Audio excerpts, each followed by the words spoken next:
Day 7 of Diddy's trial started off with his former personal assistant, David James, on the stand being questioned. And we also saw an exotic dancer named The Punisher and also Cassie's mother both take the stand. James started off today talking about Diddy's travels. He said that he never traveled light and that he required a huge list of items to be packed in his overnight bags, including, of course, his Louis Vuitton bag, which he said had to include at least $10,000 in it at all times. He said in this bag, it would include 25 to 30 undisclosed pill bottles, along with Advil, Tylenol, Viagra, what he called pills to increase sperm count, and water pills. He also added that there would be Percocet and ecstasy in the bag, and that he did witness Diddy taking these items. He also added that he was often instructed to go and buy baby oil, Astroglide, and condoms for trips, and he was to pay for it in cash so that Diddy could reimburse him off the books. He testified about an incident in a Miami hotel in 2008 where he says Diddy wanted him to bring him some items, including his laptop. He said when he got to the hotel room door, there was no answer, so he just used his key and let himself in. When he got in there, he said Cassie was laying in the bed with the comforter up to her neck. Diddy was in the shower, and he said some random man walks by with long hair that he'd never seen before. He said during the time he worked for Diddy, that Diddy made him do a polygraph test twice. He said once money went missing and Diddy called in this former FBI agent who specialized in polygraphs and made him take one. He said the second time it's because a watch went missing. James recounted a New Year's Eve party where he says he was on ecstasy and dancing, and he says Diddy recorded him. When asked about it later, he said he's not going to delete the recording and that he would have it in case he needed to use it to embarrass James later. Now, if you recall, when Cassie was testifying, she talked about a situation where Diddy and her were in the middle of this freak off, and his employees come in and tell him that they spotted Suge Knight at some diner, and Diddy immediately ends the freak off and leaves to go confront him. Well, James brings up this situation as well, and he says it's actually the reason he quit working for Diddy. He said this was the first time that he realized that his life was in danger and this job was not worth it. So he gave his 6 months notice, and that was that. He claims back in 2008 that he was with some of Diddy's team and they decided to go get a late night snack. They went to Mel's Drive-In, and he says that Diddy's confidant, D-Rock, ends up spotting Suge Knight. And of course, Suge Knight is the Death Row Records chief. And apparently he says there's mother effing Suge Knight. They end up rushing back to Diddy's place where they round up Diddy as well and tell him what they saw. He says that Diddy immediately grabs 3 handguns and arms himself, and his team also had weapons, and they take off super excited and pumped to go meet up with Suge Knight. That was the end of the prosecution's questioning, and then up next was Diddy's lawyers to cross-examine him. Now, they asked him a lot of mundane questions. They asked him things about, how did you feel about Diddy when you first started working with him, things like that. And of course, his answer was he looked up to him. He thought he was super cool, wore his clothes. He was extremely excited to be working for him until everything happened.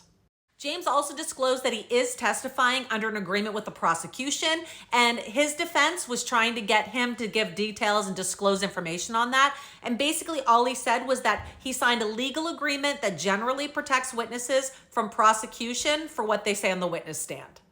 James also told a story about how he got into an argument with one of Diddy's chefs, a woman, and he says that it did turn a bit physical. He admits to grabbing her wrists and telling her to stay in her own lane. He says that Combs actually found out about this and told him you need to keep your hands off women. He said this was one of 2 times that he was threatened to be fired. He said the second time was after smoking marijuana. That wrapped things up for Diddy's personal assistant on the stand, and then taking the stand next was Regina Ventura, Cassie's mother. The first thing the prosecution asked her about was a situation that took place in 2011. Now, she received an email from her daughter, Cassie, who was extremely upset, saying that Diddy was threatening to release explicit videos of Cassie because she was dating someone else, and that someone else was Kid Cudi. Regina said she felt sick to her stomach. She had no idea what was going on, but knew that Diddy was trying to hurt her daughter. She says that she actually took out a home equity loan to give him the 20 grand. She said she gave it to him and she actually had it returned to her a few days later. She also shared that same year in 2011 that she took photographs of the bruises and injuries that Cassie had on her body from Diddy. She also talked about a situation outside of Cassie's apartment. She says that Diddy had taken Cassie's phone, and Regina was extremely upset about this. So she called police, and then she was trying to get the phone back from Diddy. She admitted trying to hit him, but she said it didn't work. And then she said eventually he gave the phone back, but when he left, he took Cassie's car with him. Once the prosecution finished questioning Cassie's mom, the defense, Diddy's lawyers, actually said they had no questions for her and let her step down. Up next was this man. This is 51-year-old Sheree Hayes. He goes by the name The Punisher, and he's an exotic dancer. So The Punisher here says that he worked for Diddy 8 to a dozen times. He went into the details of the first encounter that they had, and it was actually at a Trump Tower. He says that he was booked or contacted by someone named Janet, which he thinks later was actually Cassie, but that they paid him $800. And the job that he had was that he was supposed to go in with Cassie, and the two of them were supposed to like lather each other up with baby oil, setting this sexy scene. And when Diddy walked in, he was told not to make any eye contact with Diddy and to act like he didn't even know he was there. He said this first encounter led to a huge tip and a lot more gigs. He said that at the time, he didn't realize, obviously, that it was Cassie and Diddy, but he said eventually he saw his face and realized who it was. He said he's a huge fan of him and follows him on Instagram. After this first encounter, he said he got in the elevator at Trump Tower, and he said that it was $1,200 they tipped him. So he ended up getting paid $2,000 for this first time. During cross-examination, the Punisher said that he never really saw Cassie being uncomfortable doing all this in front of Diddy, and that he could tell that Diddy was definitely running the show. Up next on the stand was Special Agent Gerard Gannon. Now, he worked for Homeland Security, and he was responsible for the raid that happened on Combs' Miami home. So this is what Diddy's home looks like in Star Island, and the agent said that it's 20,000 square feet. So he said it was an expansive search, as you can imagine. He said that they actually had to pair up to search the rooms, and it was his job to make sure that he went through every piece of evidence that was photographed and taken. The agent testified that some of the guns that were found in the Miami raid actually had their serial numbers scratched off, which of course makes it more difficult for authorities to trace it, which is the point.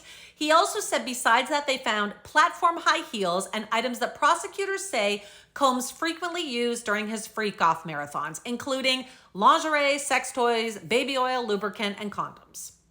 That wrapped up day 7, which was Tuesday, May 20th. We are currently right in the middle of day 8 taking place. I will definitely be doing a recap on it, so if you haven't yet, make sure you hit follow.